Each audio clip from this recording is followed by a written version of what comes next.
Good morning viewers, welcome to the electronic world. మనం ఈరోజు వీడియోలో అయితే కనుక fly sky FS i6 remote గురించి అయితే తెలుసుకుని, ఇందులో 2 పవర్ బటన్స్ ఉంటాయి. 2 power buttons at a time నువ్వు క్లిక్ చేసినప్పుడే పవర్ అనేది వస్తుంది.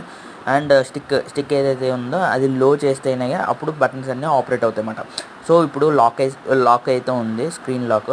ఈ లాంగ్ ప్రెస్ 2 సెకండ్స్ చేస్తే కనుక అన్లాక్ అయితే అవుతుంది అన్నమాట. ఇప్పుడు ట్రాన్స్మిటర్ రిసీవర్ సైడ్ కనెక్ట్ అవ్వలేదు కాబట్టి టీఎక్స్ అనేది క్వశ్చన్ మార్క్లో చూపిస్తుంది. And system settings and functional settings ఇవన్నీ ఉంటాయన్నమాట. ఇవన్నీ నేను వేరే వీడియో చేశాను. అండ్ ఇందులో నాకు నచ్చింది ఏంటంటే ఫ్లైట్ టైం కూడా మనం క్యాలిక్యులేట్ చేసుకోవచ్చు ఈ టైమర్ని యూస్ చేసుకుని. అండ్ ఇక్కడ వచ్చేసరికి మోడ్స్ ఉన్నాయి, ఆ మోడ్స్ కూడా మనం సెట్ చేసి పెట్టుకోవచ్చు. అది కూడా బయట ఇచ్చేసిండు. అండ్ ఇక్కడికి వచ్చేసరికి ఇది మనం ఒక ప్రోటోకాల్స్ ద్వారా యూస్ చేస్తాము. ఇది ఒక బైండింగ్ రిసీవర్స్ అన్నమాట.